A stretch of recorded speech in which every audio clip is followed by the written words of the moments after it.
The Willowbrook Estates community pool on a Saturday morning in early July was a sanctuary for people like Madison Chen. At 23 years old, having just graduated from USC with a degree in business management, she'd moved back into her parents' house while she job searched. A humbling return to the neighborhood where she'd grown up, where every face was familiar, where every rule was understood without question. The pool was restricted to residents and their immediate guests. Everyone knew this. The laminated sign at the entrance made it clear. Valid ID required, RESID and TS only. Madison had been coming to this pool since she was 7 years old. Her earliest memory was learning to swim here, her father holding her under the water while she panicked. Then suddenly, magic, she was floating, gliding through the aqua depths like she'd always belonged there. 23 years, thousands of summer hours. This place was part of her identity. She stood at the edge of the deep end in her crimson one-piece, a target purchase that had seemed like a necessary investment in her summer of underemployment and existential wandering. The water was perfect, not too cold, not too warm. The sun beat down on her shoulders as she prepared to dive. That's when she noticed him. He was in the shallow end, around 15 or 16, with dark hair dripping wet and skin that suggested he spent a lot of time in the sun. More notably, he was with a group of kids she didn't recognize, not residents. Madison was certain of this. She prided herself on knowing everyone in Willowbrook. It was a skill her mother had cultivated in her, a way of being seen as part of the neighborhood fabric. She didn't immediately approach. Instead, she dove, cutting through the water with practiced precision. The cold shock of the deep end was always her favorite moment. That surrender, that weightlessness, that temporary escape from the complicated business of being an adult in your parents' house. She surfaced, shook water from her eyes, and made her way to the side of the pool where the boy was still playing with his friends. He was laughing about something, his head thrown back, completely unguarded. There was something magnetic about him, not traditionally handsome, but present, real, in a way that seemed increasingly rare among the people her age. But that didn't matter. He didn't belong here. "Excuse me," Madison called out, her voice cutting through the summer noise. A mother was yelling at toddlers near the shallow end. A couple was splashing in the medium depth, but her voice somehow found its target. "Excuse me, you, in the red swim trunks." The boy turned, still dripping with that laughing energy, as if the universe hadn't just asked him to justify his presence. His friends immediately went quiet, sensing the shift in energy. "Yeah," he said, treading water with easy confidence. "Are you a resident?" Madison asked. She'd pulled herself out of the pool, standing at the edge with water streaming down her legs, her voice taking on the authoritative tone she'd been practicing for job interviews. The tone that said, "I'm in charge here." "Do I need to be?" the boy said. "Yes," Madison said flatly. "This is a private community pool, residents and their immediate guests only. Do you live in Willowbrook?" The boy's friends were already getting out of the water. They could sense it, too. This was a confrontation, and they didn't want to be part of it. "I'm visiting my grandfather," the boy said. He was still in the water, which gave him some advantage, she realized. She was standing on the deck in a wet bathing suit, which somehow made her feel more exposed than he was, despite him being partially submerged. "Your grandfather?" Madison asked. "What's his name?" "Does that matter?" "It matters if I need to kick you out of the pool," Madison said. She was aware that her voice was getting louder, that other people were starting to notice. Mrs. Patterson, who lived in the corner house, was looking up from her romance novel. The lifeguard, a bored college kid named Derek, was starting to pay attention. "You're going to kick me out?" the boy smiled. It wasn't a mean smile. It was worse. It was the smile of someone who knew something she didn't and found her ignorance amusing. "If you're not a resident or a registered guest, then yes," Madison said. "Those are the rules." "Those are definitely the rules," the boy agreed. He was moving toward the ladder now, pulling himself out of the pool with the casual confidence of someone who had no intention of leaving. Up close, Madison could see he was taller than she'd thought, with dark eyes that seemed to hold an entire conversation she wasn't part of. "What's your name?" "Madison Chen," she said. "Unit 47B. "That's very official of you," he said, water streaming down his shoulders. His friends had disappeared entirely. "I'm Ethan Hart. My grandfather is Charles Hart, the Charles Hart." Madison's brain stumbled over this. The Charles Hart? There were only a few names that meant anything in Willowbrook. Names attached to property, to permanence, to the old money that had bought these lots in the 1980s when they were cheap. Hart was one of those names. "That's not possible," Madison said, but her voice had changed. It was smaller now, less certain. "Why's that?" Ethan asked. He was looking directly at her now, and there was something in his expression, not triumph, but something sadder, like he'd been through this before. "Because Charles Hart's estate is in the Malibu compound," Madison said, pulling from the vague knowledge her mother had shared during neighborhood gossip sessions. "He hasn't been here in years." "He's here now," Ethan said, "and you just kicked his grandson out of the pool." The water continued to splash around them. The summer day continued its relentless heat, but Madison felt the temperature drop anyway, that sick, cold feeling of having made a terrible mistake. "I didn't know," she said. "I know," Ethan said, and then with a kindness that somehow made it worse, "but my grandfather might." He turned and walked toward the pool house, leaving wet footprints on the concrete deck. Madison stood frozen, her heart doing something irregular in her chest. Around her, the other pool-goers had returned to their business, but she could feel Mrs. Patterson's eyes on her back, feel the weight of the mistake settling into her shoulders. She'd learned early in life that small neighborhoods run on knowing people, on hierarchies that were never explicitly stated but understood through a kind of social osmosis. She'd always assumed she knew where she fell in those hierarchies: middle-class family, respectable parents, decent prospects, someone worth knowing. But she'd also assumed she knew everyone above her, and she'd clearly been wrong. Madison got back into the pool, but the water felt different now. No longer a sanctuary, more like the scene of a crime she'd committed without knowing the victim's identity. The boy, Ethan, didn't come back to the pool that day. Madison's parents were already in the kitchen when she got home, both of them reading the newspaper with the focused attention of people who had nothing else to do on a Saturday morning. This was the shape of her parents' life now: early retirement, consulting with their accountant, tennis on Thursdays, dinner parties where they discussed property taxes and municipal politics. "How was the pool?" her mother, Linda, asked without looking up from her section of the paper. Madison opened the refrigerator, stared at its contents without seeing them. "Mom, do you know Charles Hart?" The newspaper lowered. Her mother's eyes appeared over the top of it, sharp with sudden interest. "Charles Hart? Where did you hear that name?" "Just at the pool," Madison said, which wasn't technically a lie. "I ran into someone who said he's their grandfather." Her mother and father exchanged a glance, one of those married couple looks that required no translation. Concern, followed by a kind of regret.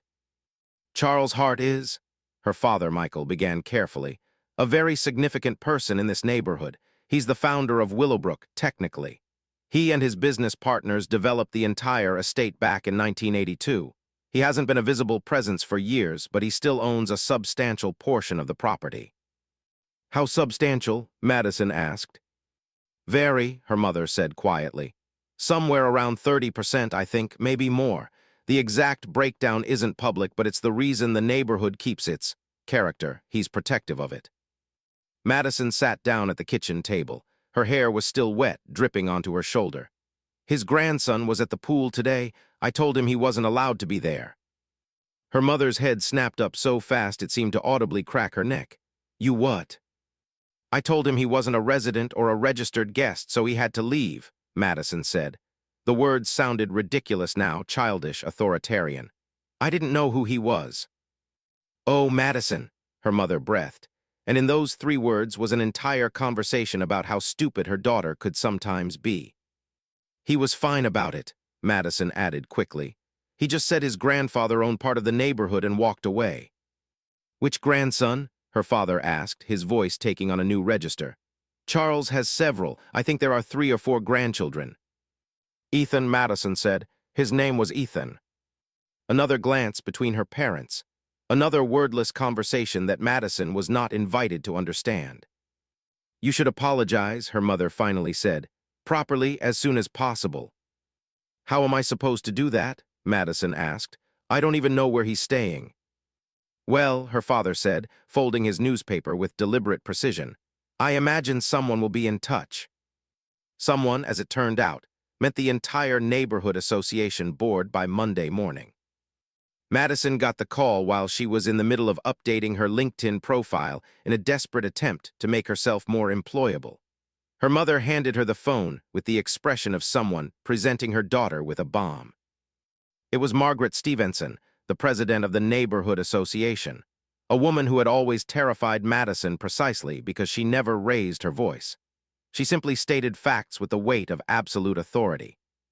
"Madison, I understand there was an incident at the pool on Saturday," Margaret said, not a question. Yes, there was," Madison said. "I was trying to enforce the resident-only policy. I didn't realize." "I've had a call from Charles Hart's attorney," Margaret interrupted, her voice perfectly level. "Mr. Hart is concerned about the security protocols at the community pool and the manner in which his family members are being treated by other residents. He's asked if we could schedule a proper orientation meeting." "I'm sorry," Madison said. "I made a mistake. I didn't know who he was." "Yes, well," Margaret said, and there was something almost sympathetic in her tone now, which was somehow worse. "That's precisely what Mr. Hart would like to discuss. He feels the residents have become complacent about community security and would like to implement new protocols. He's also offering to fund some upgrades to the pool facilities." Madison said nothing. She was beginning to understand that there were levels of power in Willowbrook that she'd never fully comprehended, and she'd just accidentally opened a door that was now difficult to close. "Can I speak to him directly?" Madison asked. "To apologize." "Mr. Hart prefers to handle these matters through proper channels," Margaret said. "But perhaps you might attend the community meeting on Thursday evening. He plans to present his proposal then. It would show good faith if you were present and understood the situation from his perspective." Madison hung up the phone and walked directly to her bedroom, where she closed the door and lay on her childhood bed, still decorated with posters from high school that she kept meaning to take down, and contemplated the fact that she'd somehow managed to commit a social error so significant it had triggered an entire neighborhood response. By Wednesday, she'd heard through her mother's friends that Ethan Hart was still staying at his grandfather's estate, a sprawling compound at the top of the neighborhood that Madison had always assumed was abandoned, that he'd been planning to spend the rest of the summer there, that Charles Hart was known for being very protective of his family. By Thursday evening, Madison was sitting in a metal folding chair in the community center, while approximately 60 of her neighbors gathered for what had been billed as a community property and security discussion. Charles Hart entered the room like a man who was accustomed to entrances being ceremonial events. He was tall, probably in his mid-80s, with white hair and the kind of tan that suggested he split his time between very nice places. He wore an expensive linen shirt and moved with the confidence of someone who had never been told no in any context that mattered. Ethan was with him, standing slightly behind his grandfather's chair. He was looking directly at Madison when she noticed him, and when their eyes met, he offered a small, apologetic smile. She did not return it. "I want to address something," Charles Hart began, his voice commanding without being loud, "before we discuss the safety upgrades I'm prepared to fund. On Saturday, my grandson was asked to leave the community pool because a resident didn't recognize him as belonging here. Now, I understand the impulse. Security is important, but I'd like to understand the process by which a private resident can unilaterally remove another person from community property." Margaret Stevenson cleared her throat. "There is no formal process for that, Mr. Hart. Residents are encouraged to report concerns to the board or the lifeguard on duty. I assume there was a misunderstanding about protocol." "There was," Charles Hart said, and he turned directly to Madison. "Miss Chen, I understand you were the resident in question. Can you tell me what you were thinking?"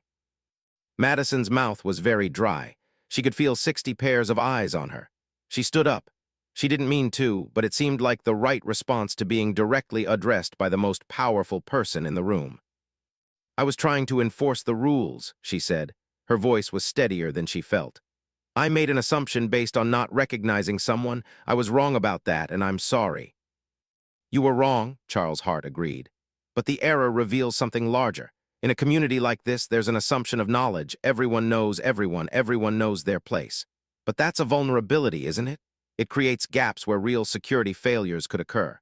Someone could pretend to be a guest and actually be a threat. Someone could claim a relationship they don't have. Someone could exploit that assumption of mutual knowledge." He was turning this into something larger than her mistake, Madison realized. He was using her error as a Trojan horse for something else entirely. I've decided to implement new security measures, Charles Hart continued, addressing the room now. A new gate system at the pool, resident ID verification, guest registration. I'll be funding the installation and maintenance personally. It will cost approximately $70,000. In exchange, I'm asking for the board's agreement that the Willowbrook security protocols become a model for the entire development, which I partly own. This is an investment in all of our safety. The room erupted into grateful murmurs. Security upgrades, funded entirely by one of the neighborhood's wealthiest residents. It was a gift everyone understood, a very public gift. And it had come because Madison had tried to kick his grandson out of the pool. The meeting adjourned an hour later, after Charles Hart had presented detailed renderings of the new pool facility improvements and discussed them with enthusiastic residents. Margaret Stevenson came over and thanked Madison for being there, for understanding the situation. Mrs. Patterson told her that her intentions had been good, even if her execution had been slightly off. Madison was gathering her things to leave when Ethan appeared beside her. "That was kind of brutal," he said. "Your grandfather is very smooth," Madison said. She didn't mean it as a compliment. "He is," Ethan agreed. "But also fair. You were right technically. I should have mentioned who I was." "I shouldn't have assumed I could kick anyone out of anywhere," Madison said. "That was presumptuous." "Yeah," Ethan said.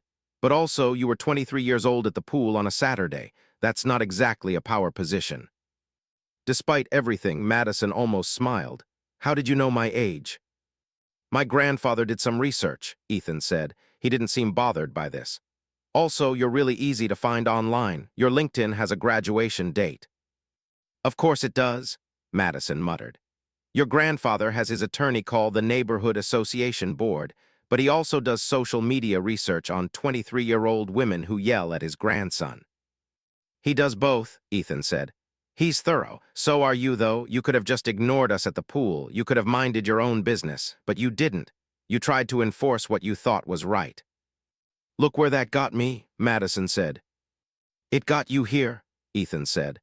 "At a meeting where your grandfather is spending $70,000 to implement security upgrades that will make the neighborhood better. You were the catalyst for that." "I was the problem he was solving," Madison corrected. "Maybe," Ethan said. "Or maybe he was always going to do this, and you just gave him the perfect moment to do it publicly.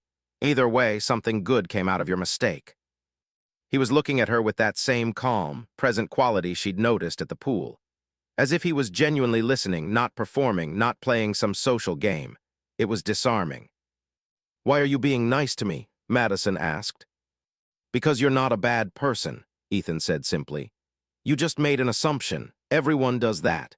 The fact that you're here, that you're hearing my grandfather out instead of resenting him, that suggests something good about your character." "Or it suggests I'm scared of him," Madison said. "You could be scared and still resentful," Ethan pointed out. "You're not, though. You're embarrassed. There's a difference." They walked out of the community center together into the warm July evening. The neighborhood was beautiful in the summer. The trees were full. The houses glowed with golden light from inside. The streets were quiet and tree-lined. "Can I ask you something?" Madison said. "Sure." "Why doesn't your grandfather live here? If he owns so much of the neighborhood, why does he spend all his time in Malibu?" "He did live here," Ethan said. "For a long time, but after my grandmother died, that was about 5 years ago, he couldn't stand being in the house. Too many memories, too quiet. So he started splitting time between here and the compound. He's been trying to sell off bits and pieces, actually, but he loves this place. He built it. It means something to him." They'd reached the end of the street, where it curved back toward the more established part of the neighborhood. Madison's house was in the other direction. "Well," she said, because the conversation seemed to need an ending, "tell your grandfather I'm sorry again." "He knows," Ethan said. "And Madison, you should get back to the pool. You clearly loved it before Saturday. Don't let this stop you from that."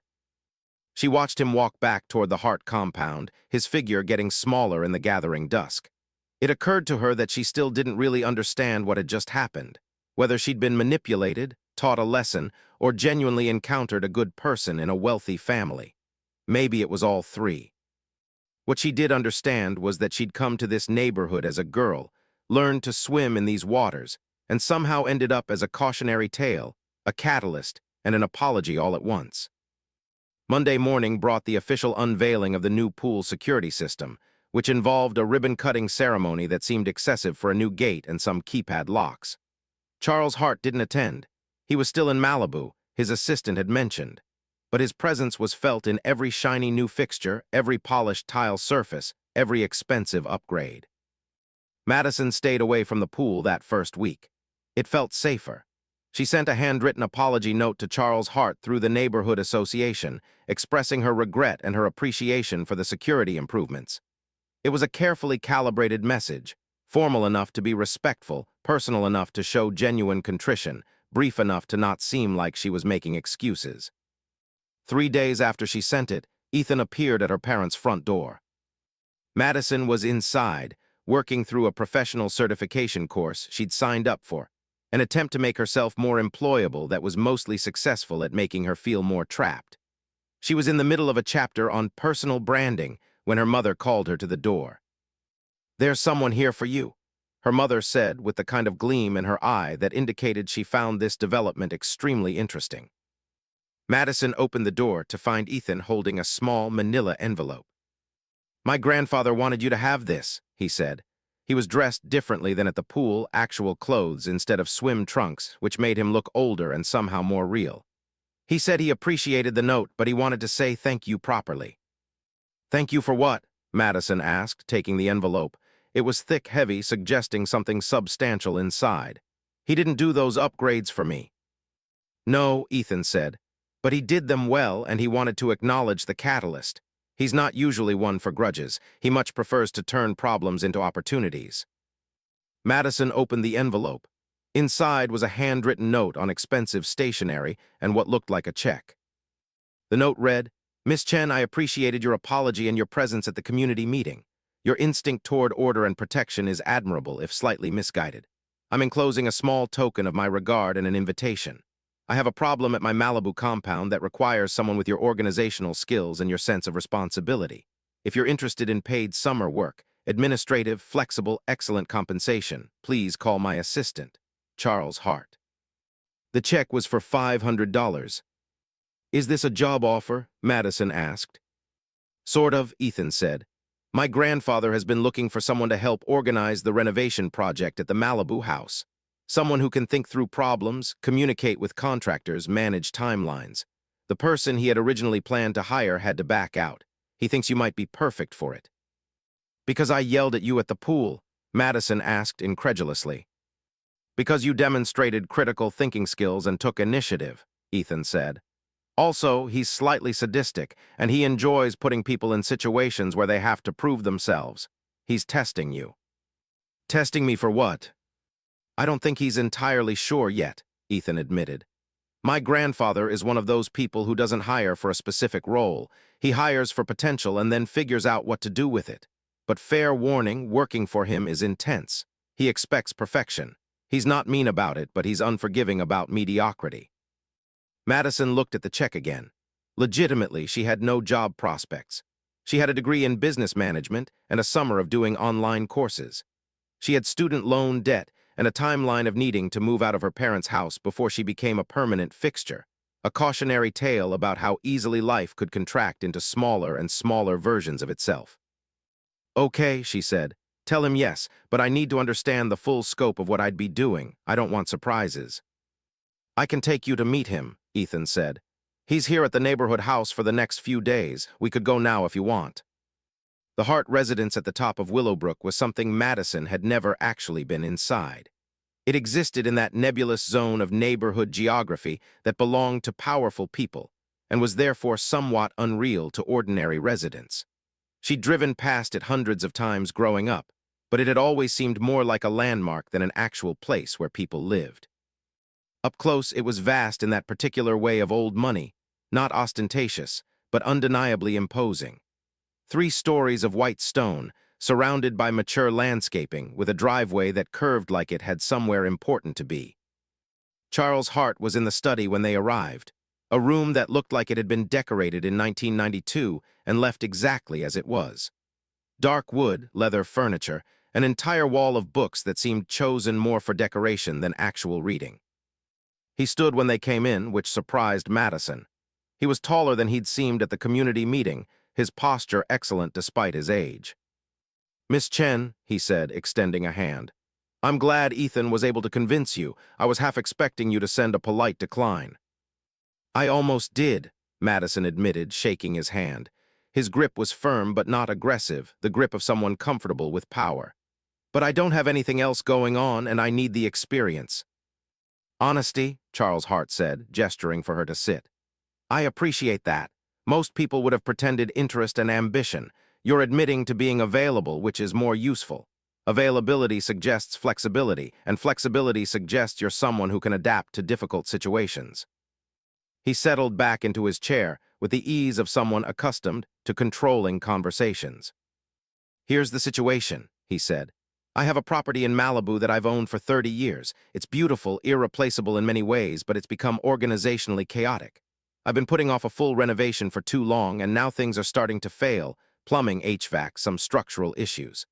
I hired a project manager to oversee the work, but he quit abruptly last month. I don't have the energy or the desire to move to Malibu for the duration of this project. So I need someone here in Willowbrook, someone I can communicate with regularly, someone who can interface with the contractors, review their work, manage the budget, and report back to me." "That's a significant responsibility," Madison said carefully. "It is," Charles Hart agreed. "The budget is substantial. We're talking about $500,000 in renovations. I need someone who won't be intimidated by that number, who won't let contractors bully them, who can read timelines and understand when someone is trying to take advantage. Do you think you can do that?" Madison thought about her job search, the endless rejections, the feeling that she wasn't experienced enough for anything. She thought about her parents' increasingly concerned looks, the sense that her life had contracted into her childhood bedroom and online courses. "I think I can try," she said. Charles Hart smiled. It was not an unkind smile, but it was the smile of a predator who just identified which way his prey was going to run. "That's what I wanted to hear," he said. "Not 'I can definitely do this,' just 'I can try.' That means you're not arrogant. That means you understand you might fail. That means you take it seriously." He stood up and walked to his desk, where he retrieved a thick folder. "Here's the complete breakdown of the project," he said, handing it to her. "Architectural plans, contractor quotes, timeline expectations, budget itemization. I want you to spend the next few days studying this, really studying it. Then I want you to come back and tell me if you still think you can do it. You're allowed to change your mind. I'd rather you decline now than fail later." Madison took the folder. It was heavier than she expected, substantial with documentation. "When would I start?" she asked. "Ideally next week," Charles Hart said. "The contractors are scheduled to begin demolition of the master bathroom on Monday. You'd need to be present for that to ensure they're following the specifications and not doing any unscheduled creative work." "I'd need to go to Malibu?" Madison asked. "For the duration of the project," Charles Hart confirmed. "We have a guest cottage on the property. You'd stay there, all expenses covered. Your salary would be $3,000 a week, paid directly into your account." Madison felt the ground shift slightly beneath her. This was an amount of money that would solve several of her immediate problems. This was real work with real compensation. "Why are you offering this to me?" she asked. "You don't know me. You've known me for less than a week." "I'm offering it to you because you showed good instinct at the pool, even though your execution was flawed," Charles Hart said. "And because Ethan likes you, which suggests you're not entirely terrible. And because I'm 78 years old and I'm past the point of being cautious about taking risks on people. Either you'll do well at this or you'll be a disaster, but either way, I'll learn something useful. Do you want the job?" Madison should have asked more questions. She should have read the folder thoroughly before committing. She should have negotiated the terms or had her parents look over the contract. All the sensible things that a person with experience would do. But she was 23 and available, and the offer felt like a rope thrown to her while she was drowning. "Yes," she said, "I want the job." The next week was a controlled panic of preparation. Madison read the folder 3 times, then read it again. She called contractors to introduce herself, played the role of the new point person, established communication protocols. She created spreadsheets to track expenses, timelines, and deliverables. She researched Malibu, finding a nice small house rental nearby for backup, though Charles Hart's guest cottage would presumably be more convenient. She told her parents she was taking a summer job doing project management, which was technically true if you left out the part about it being for the neighborhood's most powerful resident and his personal property renovation. "You're moving out?" her mother asked, the concern in her voice suggesting this was either the best thing Madison could do or the worst. "For the summer," Madison said. "It's a temporary contract." "That's good," her father said. He and Linda exchanged one of their married couple looks. "You need to get out. You need to do something. We were starting to worry about you." "Starting," Madison's mother said gently. On the following Monday, Madison drove to Malibu with her suitcase in the back seat and the architectural plans on the passenger seat. The drive was about 2 hours, and she spent most of it oscillating between confidence and absolute terror. She was going to fail at this. She wasn't experienced enough. Charles Hart would realize he'd made a terrible mistake, would probably sue her for incompetence or negligence or something she didn't even know was possible to be sued for. But she also might not fail. She might actually be good at this. She might discover something about herself, that she was capable, organized, someone people could trust with real responsibility. The Hart property in Malibu was everything the Willowbrook house wasn't. Where the neighborhood residence was imposing and formal, this was open and generous. Modern architecture with walls of glass looking out at the Pacific Ocean, weathered wood decking, a garden that seemed both wild and carefully tended. The guest cottage was a small bungalow with a bedroom, a kitchenette, and a view that made Madison forget to breathe for a moment. The contractor was already there when she arrived. A man named Jorge who looked like he'd been managing renovations for approximately 30 years and was deeply skeptical of everyone, including Charles Hart's new assistant. "You've done this before?" he asked, not bothering with pleasantries. "No," Madison said, "but I'm a quick learner and I'm very good with spreadsheets." Jorge actually laughed. "Spreadsheets? Lady, spreadsheets don't build bathrooms, but okay, let me show you what we're doing."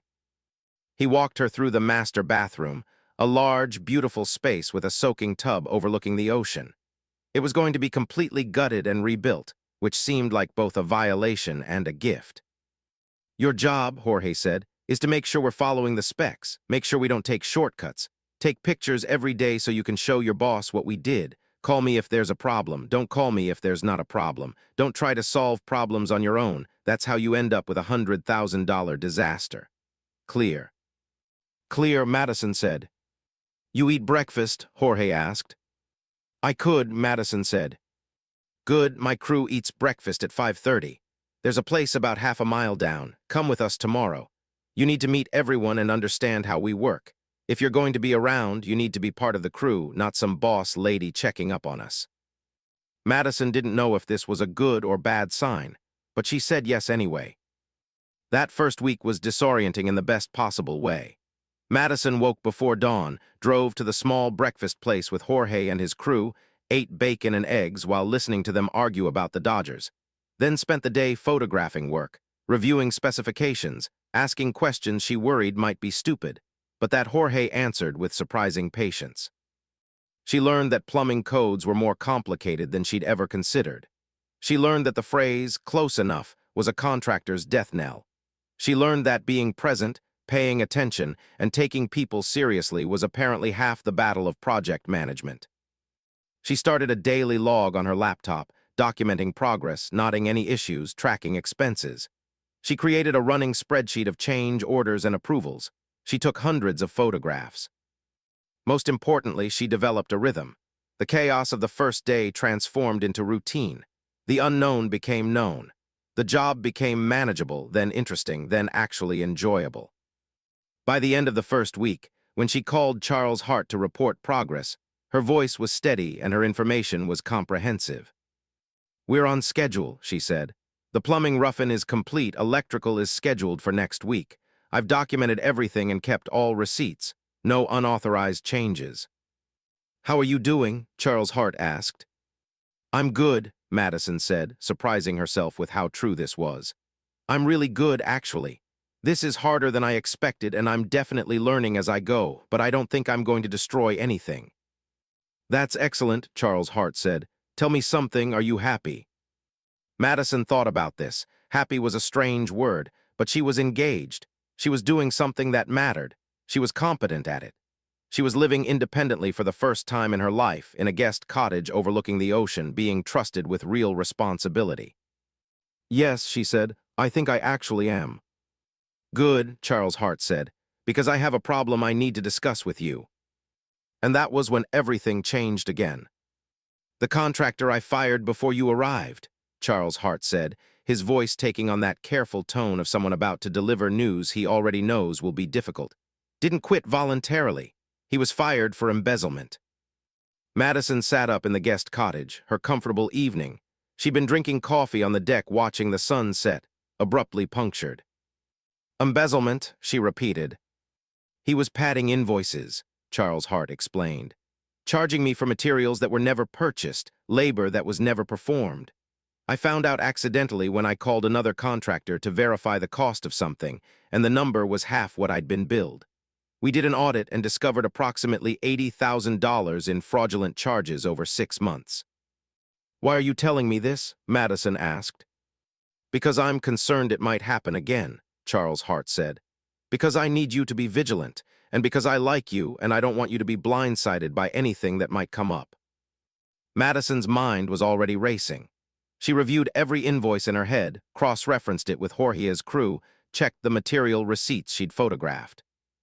"I haven't found anything," she said carefully, "but I'll be more thorough. I'll start verifying every charge against the actual work performed." "That's what I wanted to hear," Charles Hart said. "But Madison, I also need to tell you something else." Another pause. Madison could feel what was coming. This was a conversation with layers, each one revealing something more problematic than the last.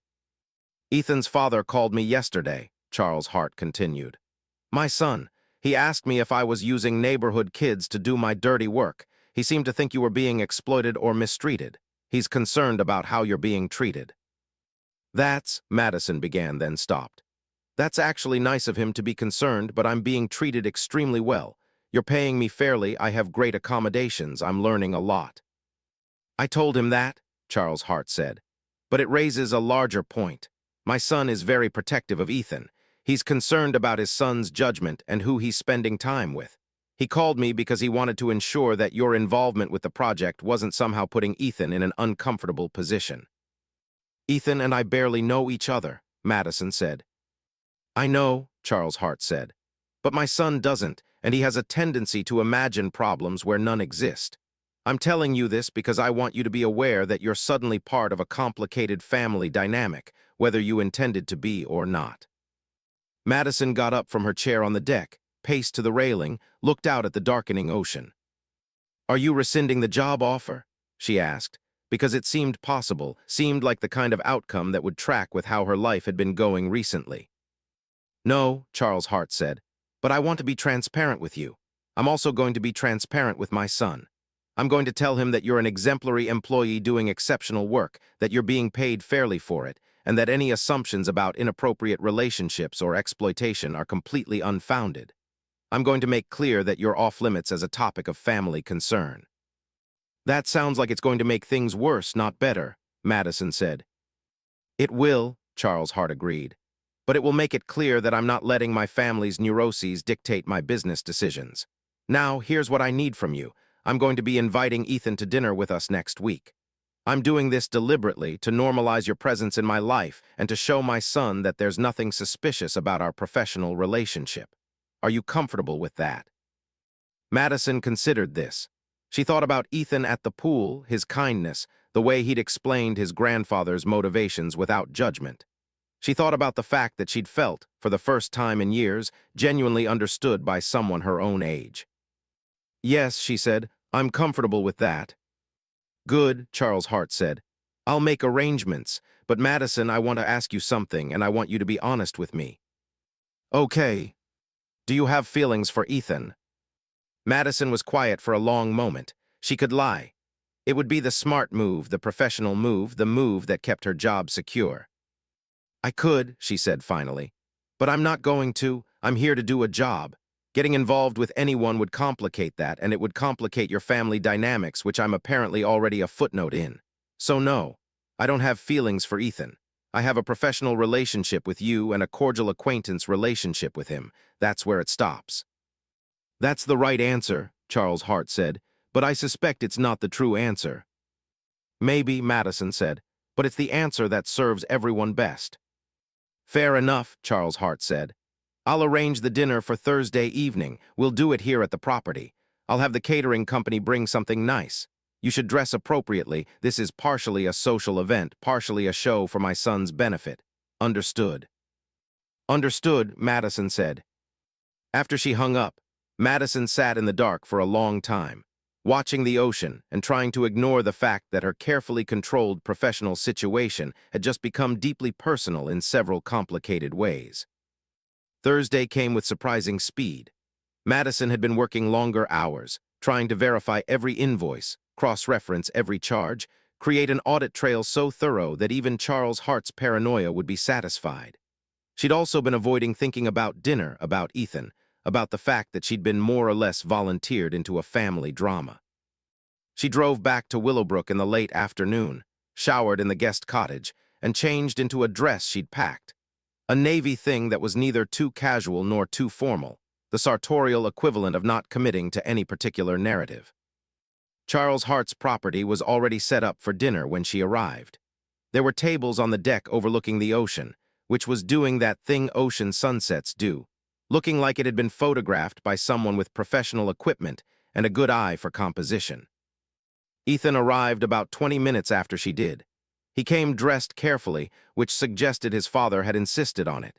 He looked uncomfortable, like a person who'd been brought to a situation against his better judgment. "Hey," he said when he saw Madison, "you're working for my grandfather." "For the summer," Madison confirmed. "He offered me a job managing his renovation project. I took it. I should have realized this might be complicated." "It's not complicated," Charles Hart said, appearing from inside with drinks. "It's straightforward. I hired an excellent employee. My son had unfounded concerns. We're going to have dinner together and he'll realize his concerns were baseless." "Dad thinks you're being exploited," Ethan said quietly to Madison, his eyes apologetic. "Which, I told him, doesn't really make sense because you're like twice as competent as he is." "I appreciate that," Madison said. "The steaks will be ready in 10 minutes, Charles Hart announced. "Let's sit." The dinner was carefully orchestrated.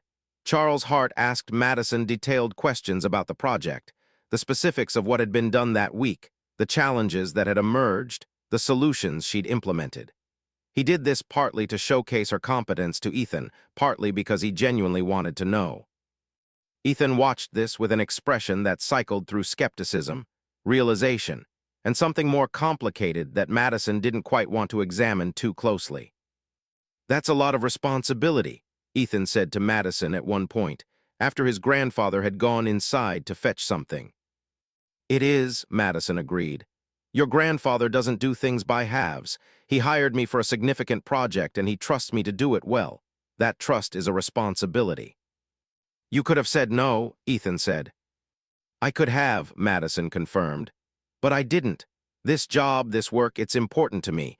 It's the first time I felt like I was doing something real instead of just existing." "That's a lot of weight to put on a summer renovation project," Ethan said. "Maybe," Madison said, "but sometimes that's what you need. Sometimes you need something to matter." Charles Hart returned with dessert, ending the conversation before it could develop into anything more vulnerable. The rest of the evening proceeded with a kind of choreographed pleasantness, Charles Hart dominating the conversation, telling stories about his business ventures and his life, clearly demonstrating to his grandson that Madison was an intelligent, competent person worth respecting. When dinner was finished, Ethan helped clean up, and Charles Hart took this as a sign that his work was done. He retired inside, leaving Madison and Ethan alone on the deck. "He's manipulating you," Ethan said, not unkindly. "My grandfather, he's strategic about everything. He doesn't do anything without a purpose." "I know," Madison said, "but being manipulated by a powerful person isn't really the same as being exploited. I know what I'm getting into. I have good pay, fair terms, work I actually enjoy. The fact that he's also using this to prove a point to your father doesn't change any of that." "You're very practical," Ethan observed. "I'm learning to be," Madison said. "I didn't used to be. I used to yell at strangers at the pool and assume the rules applied equally to everyone. But I've learned that the rules don't apply equally. That power is real. That being aware of it doesn't make you complicit. That's depressing, Ethan said. Yeah, Madison agreed, but it's more useful than the alternative. Ethan was quiet for a moment. Then, I like you. Madison turned to him. That's not fair. Why not? Because I'm working for your grandfather. Because you're complicated and your family is complicated. Because we met at the pool and I tried to kick you out, and now I'm here in this weird position where I'm both grateful to your family and aware that your family is using me for their own purposes. Adding feelings to that makes it infinitely messier. What if I don't care about messier? Ethan asked. I do, Madison said. I care a lot, actually. I care because I can't afford to lose this job. I care because I need to prove to myself that I can be professional and competent. I care because I actually respect your grandfather despite his manipulations, and I don't want to betray that by getting tangled up with his grandson. Ethan looked away toward the ocean. The sun was completely gone now, and the stars were beginning to emerge. My grandfather is going to be in Willowbrook starting next week, Ethan said. He's planning to oversee some of the neighborhood security installations. I'm going to be here too for the rest of the summer. So if you change your mind, if you decide that professional integrity is less important than wanting to spend time with someone, I'm going to be around. That's cruel, Madison said. No, it's not, Ethan said. He turned back to look at her, and there was something in his expression, not sadness exactly, but a kind of clarity. Cruelty would be pretending I don't know how I feel. Cruelty would be accepting your very logical reasons and moving on without saying anything. I'm being honest. That's not cruel. That's respectful. Madison didn't have a good response to this. So instead, they stood in silence for a while, listening to the ocean, both of them aware that something significant had just been articulated, and that the consequence of articulating it was that they couldn't simply ignore it. I should go, Madison said finally. It's getting late, and I need to be back at the property early tomorrow. Okay, Ethan said. She drove back to the guest cottage, replayed the conversation in her head about 40 times, and lay awake thinking about the difference between wanting something and letting yourself have it, between understanding the rules of a game and deciding whether to play. By Friday, she'd convinced herself that Ethan's confession was adolescent infatuation, that the sensible thing was to maintain professional boundaries, that her job was infinitely more important than her love life. By Saturday, when she ran into him at the grocery store in Malibu, she was actively pretending he didn't exist. By Sunday, she'd stopped being able to maintain that pretense, and by Monday, when she returned to Willowbrook for the community security installations, she was in a state of emotional contradiction that seemed to have no good resolution. The community security system was being installed over the course of 2 weeks, which meant that Charles Hart was present in Willowbrook, overseeing the work with the same meticulous attention he brought to the Malibu renovation. He'd moved into his estate, which was something he apparently only did rarely these days. Madison was supposed to stay in Malibu, but the contractor situation had become complicated enough that she needed to coordinate with Charles Hart in person, which meant multiple trips back to the neighborhood, each one loaded with possibility and risk in equal measure. She kept running into Ethan, first at the neighborhood coffee shop, where he was reading a book and pretended not to see her, but then texted her afterward with a joke about whatever he'd been reading. Then at the new pool, where he showed up while she was doing laps and swam beside her without saying anything until they both got out, at which point he just walked away. Then at the community center meeting about the security system, where he sat 3 rows behind her, and she spent the entire hour hyper-aware of his presence while trying to focus on Charles Hart's presentation about camera placement and access protocols. The text messages started. I'm not trying to be weird, Ethan texted. I just wanted you to know I'm around. That is being weird, Madison texted back. Fair, but also true. I miss having regular conversations with someone who isn't related to me by blood. Madison didn't respond to that, but she read it approximately 15 times. 3 days later, while she was at Charles Hart's house going over budget documentation, Ethan appeared asking if his grandfather needed anything. Charles Hart, who was clearly aware of exactly what was happening between them and found it mildly amusing, said no. He was all set, and maybe Ethan should take Madison to get coffee. He's being completely transparent with his manipulation, Madison said to Ethan as they walked to the coffee shop. He's not even pretending he's not doing this. He respects you too much to pretend, Ethan said. He figures you already understand his motivations, so why bother hiding them? It's actually kind of his version of honesty. They got coffee and sat in the small park near the coffee shop. And for the first time since the dinner, they had an actual conversation instead of a carefully orchestrated encounter. Your father is still upset, Ethan said. About what? About me, I think. About you. The fact that his dad has hired you, that I seem interested in you, that this whole situation exists. He called last week and told my grandfather that he thought this was all some elaborate scheme to give him plausible deniability about something inappropriate. What does something inappropriate mean? Madison asked. I don't know, Ethan said. But my father has a lot of anxiety about appearances. He's a lawyer, very image-conscious. He thinks my grandfather is manipulative, which, to be fair, my grandfather is, and he assumes the manipulation is always for the worst possible reasons. Is he wrong? Madison asked. Ethan considered this. No, but he's also not entirely right. My grandfather is manipulative, but he's not malicious.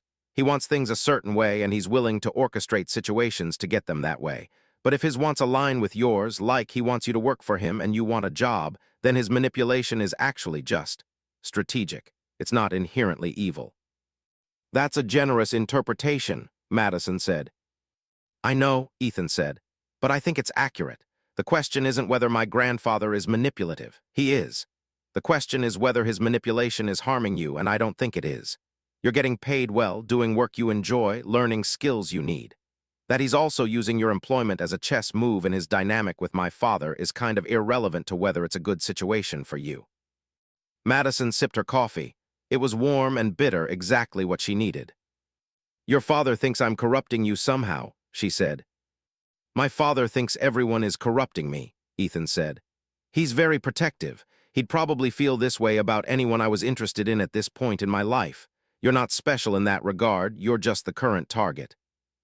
That's depressing, Madison said. It is, Ethan agreed. But it's also not really about you. It's about him, so I'm trying not to let it affect how I interact with you. And how are you interacting with me? Madison asked. Honestly, Ethan said. Poorly. I keep appearing at places hoping you'll be there. I keep texting you things that are half jokes and half real confessions. I keep doing exactly what your professional instincts tell you is a complication you don't need. Yes, Madison said, that's what you're doing. And you're clearly trying to maintain some kind of boundary, Ethan said, which is smart and professional and exactly what you should be doing. But, Madison said, because she could hear the but in his tone. But I think you might be interested in breaking that boundary, Ethan said.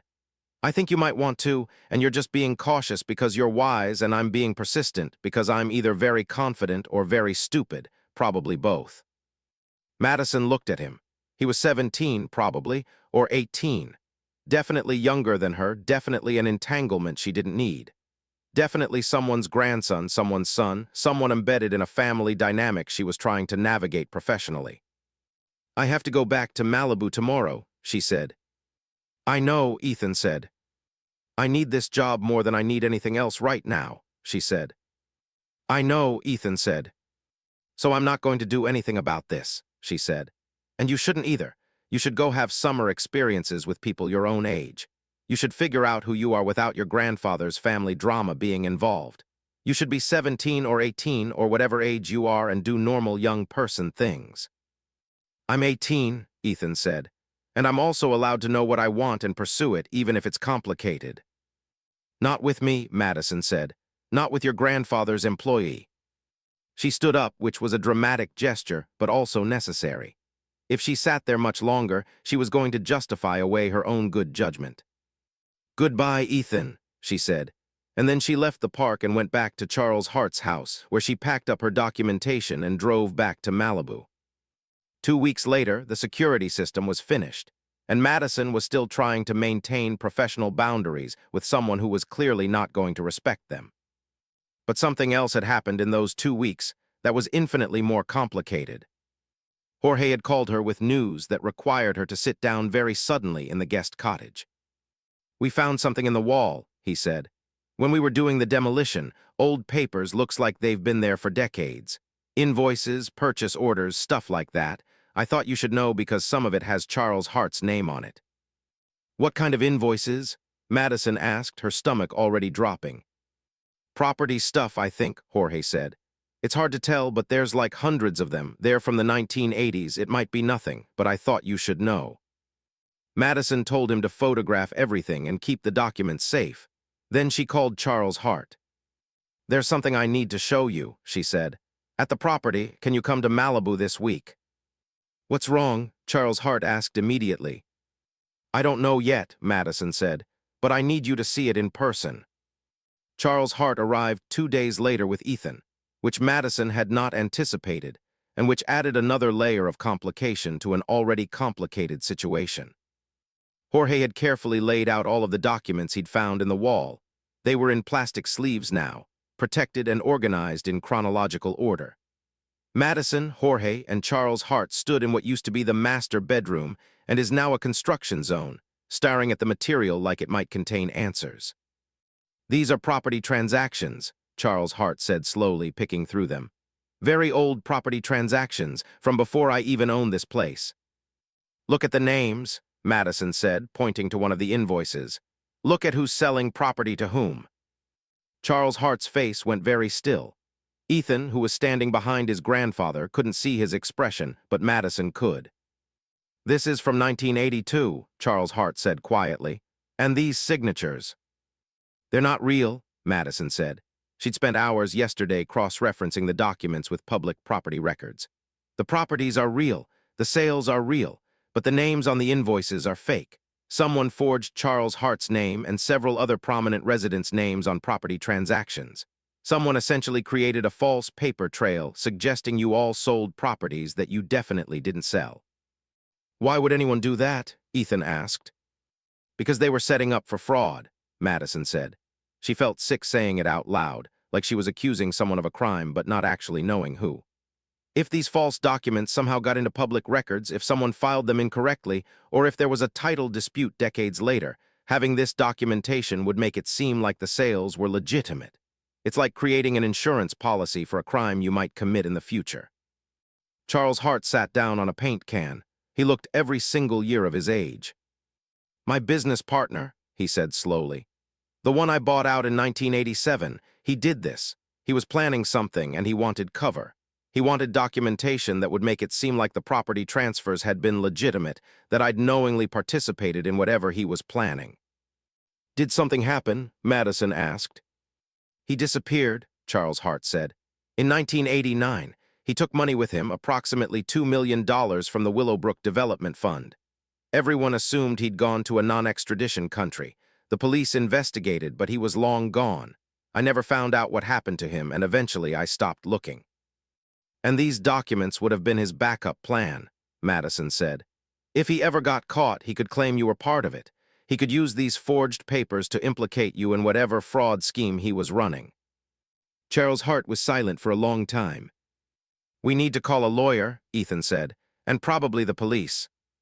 "We do," Charles Hart agreed. "But first, I need to understand what Madison has discovered. How did you know what these were? How did you know they were forged?" Madison had been dreading this question. "When I was verifying the invoices for the Malibu project," she said carefully, "I noticed that some of the contractor signatures looked unusual. So I started learning how to identify forged signatures. Once I had that skill, I looked at all of the old documents we found. These property invoices have the same characteristics: inconsistent pen pressure, slightly off letter forms, the kind of thing that's hard to spot unless you're specifically looking for it." "So I hired you to catch fraud on a current project," Charles Hart said slowly, "and you accidentally uncovered a crime from decades ago." "I should have told you about the signature research earlier," Madison said. "I was just trying to be thorough and I didn't want to seem paranoid. But I found irregularities in the current invoices, nothing criminal, just sloppy work from the contractors. I mentioned it to Jorge, and he pointed me toward the documents he found, and then I couldn't not look at them." Charles Hart stood up. He looked at the documents spread out before him, the evidence of an old betrayal, a crime that had gone unsolved for decades, a man who had tried to destroy his reputation as insurance against his own potential prosecution. "Ethan," he said, "you're going back to Willowbrook. Madison, you're coming with me to the police station. We're going to need to file a report and give a statement.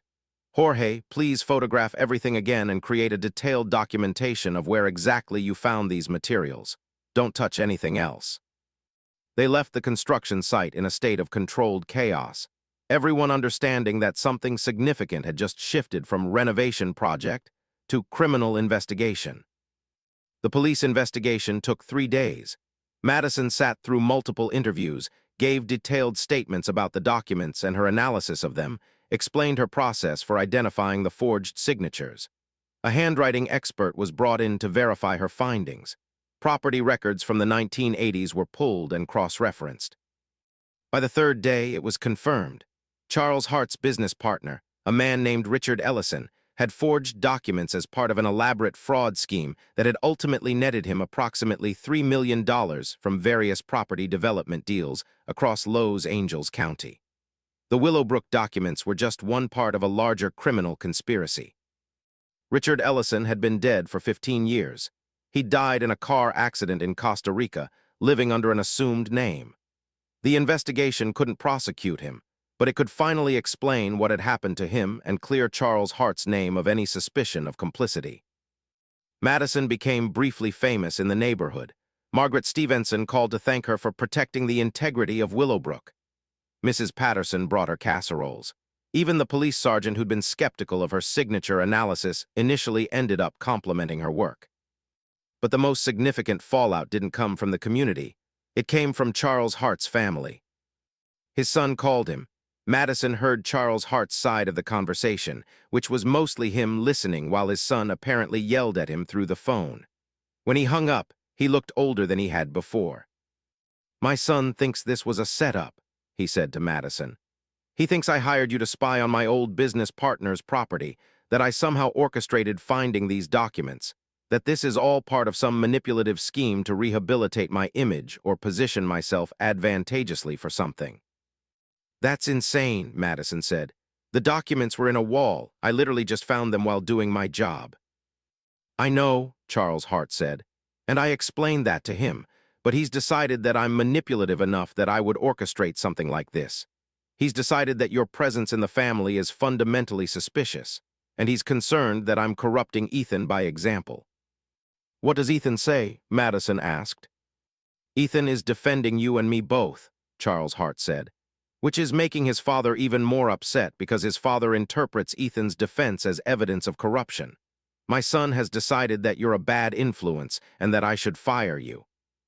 Madison felt something crystallize in her chest, disappointment but also clarity. "What do you want to do?" she asked. Charles Hart looked at her for a long moment.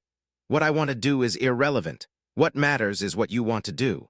Are you comfortable continuing to work for me, knowing that my family is hostile toward you and that this could create problems?" Madison thought about the job. She thought about the work she'd done, the skills she'd learned, the accomplishment of managing a complex project well. She thought about the future that was opening up because of this summer. She'd already had 2 job inquiries from construction management companies who'd heard about her work. She thought about Ethan, about the complication of having feelings for someone embedded in a family dynamic that was now actively hostile to her presence. "I think I need to leave," she said, "but I need 2 more weeks to finish the Malibu project. I can't abandon it halfway through. But after that, I think it's better if I find other work." Charles Hart nodded as if he'd expected this answer. "I'll increase your pay for those final 2 weeks. You've earned it, and I'll provide you with whatever reference you need for future employment. You've done exceptional work, Madison. Don't let my family's dysfunction diminish your understanding of that." "I won't," Madison said, though she knew it wasn't that simple. The last 2 weeks of the renovation were bittersweet. Madison worked with renewed focus, determined to finish the project perfectly, to leave Charles Hart's property in immaculate condition. She created a comprehensive manual for the new systems, detailed documentation of all changes, photographs of every completed room. Jorge and his crew threw her a small celebration on her last day. They presented her with a gift card to a nice restaurant and told her she was the best assistant they'd ever worked with. It felt like a real compliment, not empty professional courtesy. She drove back to Willowbrook on a Friday evening, and her parents threw a welcome home dinner. They were proud of her, her mother told her. They could see that she'd grown, that she'd become more confident, that she'd proven something to herself. What they couldn't see was that she'd also fallen for someone she couldn't have, discovered a crime that complicated her employer's family dynamics, and ended a job that had felt like possibility in a way nothing else had. On Saturday, she went to the pool. It felt significant, returning to the place where all of this had started. The new security system was in place, the facilities were upgraded, everything was exactly as it should be. And she swam, cutting through the water with the same precision she'd always had, trying not to think about how much had changed in 2 months. Ethan appeared as she was getting out of the water. He looked different, older somehow, more serious. "My dad pulled me out of summer," he said without preamble. "He's sending me to a boarding school on the East Coast. He said it's for academic reasons, but it's really because he doesn't want me in the neighborhood anymore. He doesn't want me near you." Madison's heart did something complicated in her chest. "I'm sorry," she said. "That's not fair to you." "It's not," Ethan agreed. "But it's also not your fault. My father would have found a reason to send me away eventually. I've been challenging him since I turned 16. You were just the catalyst." "That's a lot of weight to put on a catalyst," Madison said. "Yeah," Ethan said, "but it's the truth. And I wanted to tell you that I'm glad it happened, that this summer happened, that I met you at the pool and we went through all of this weirdness and you did all this incredible work and figured out a crime. I'm glad that was my summer, even if it ended like this." Madison didn't know what to say. She wanted to tell him that she was going to miss him, that she'd thought about him more than was reasonable, that she regretted not doing something about her feelings. But saying those things would just make his departure harder. "Good luck," she said instead. "With the school, with everything. You're going to do something great, Ethan, I'm sure of it." "Maybe," Ethan said, "but I'm also going to remember this summer, and I'm going to think about you probably for years. And I'm going to hope that when I'm older, when the circumstances are less complicated, that maybe we'll cross paths again." "Maybe," Madison said, and meant it, and hated it all at the same time. He left, walking back toward the Hart compound, and Madison stood dripping by the pool's edge, watching him go, understanding that sometimes the ending of something is the purest form of caring about it. By the end of August, Madison had accepted a position as an assistant project manager at a mid-sized construction management firm in Los Angeles. The job paid well, offered growth potential, and most importantly, didn't involve any complicated family dynamics or unresolved romantic situations. Her parents seemed relieved and proud in equal measure. She was moving out, becoming independent, doing something professional and respectable. Everything had worked out exactly as it should. Except it hadn't. Madison was standing at the new pool one morning, and Margaret Stevenson approached her with unusual formality. Madison had been avoiding the neighborhood as much as possible since Ethan left, restricting her pool visits to early mornings when few people were around. "I wanted to let you know," Margaret said, "that Charles Hart has decided to donate the pool facility permanently to the Neighborhood Association. He's also establishing a fund for community improvements. He mentioned that he wanted to do this publicly, partly to acknowledge your role in discovering the fraud that cleared his name." "He doesn't need to do that," Madison said. "He wants to," Margaret said. "More than that, he wants to do something else. He's starting a summer internship program for young people interested in project management. He's going to partially fund it through his estate. He asked if you would consider being involved in recruiting candidates and mentoring them." Madison felt something shift in her chest.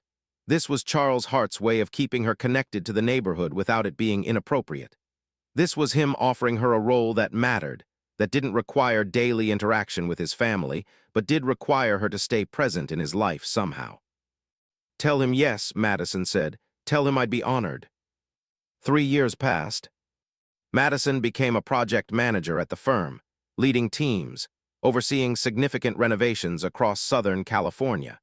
She lived in an apartment in Silver Lake, dated a few people who didn't work out, went to therapy to process her complicated relationship with success and vulnerability. The Hart internship program became one of the most competitive in the neighborhood. Young people from across Los Angeles competed for the 5 annual positions.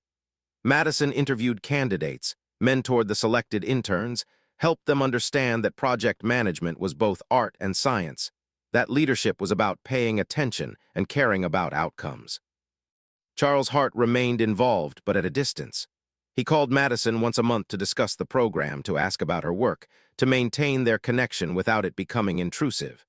He was kind in that way powerful people sometimes are, kind because they've decided to be kind deliberately.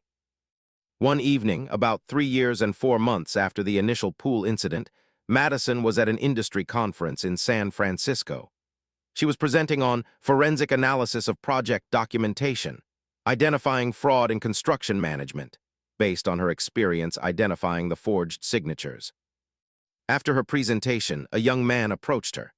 He was older, maybe 21 or 22, and he had familiar dark eyes and a calm, present quality. "Your talk was incredible," he said. "I'm a graduate student in forensic document analysis. What you did with those signatures has kind of become a case study in my program." Madison felt her stomach drop even before he continued. "I'm Ethan Hart," he said. "By the way, I don't know if you remember me, but—" "I remember," Madison said, immediately without hesitation. "Of course I remember." "I wanted to thank you," Ethan said, "for that summer, for your integrity, for not doing what would have been easier. My father sent me away after that, which at the time I resented, but it ended up being exactly what I needed. The boarding school was good for me, and then college, and now grad school. I probably wouldn't be here if my father hadn't sent me away, and I probably would have resented my father less if I hadn't had distance from him to process things." "Where is here?" Madison asked. "You're at school in San Francisco." "UC Berkeley," Ethan said. "I'm studying forensic document analysis. I know how that sounds, like I'm only here because of you. But I think I would have ended up in this field eventually. You just accelerated the process." They talked for an hour. Ethan told her about school, about his father, who had eventually apologized and they'd rebuilt their relationship, about his grandfather, who was still alive, still in Malibu, still directing neighborhood improvements. Madison told him about her job, about the internship program, about the fact that she'd thought about him occasionally over the years, but had accepted that some people exist in your life at exactly the right moment and then move on.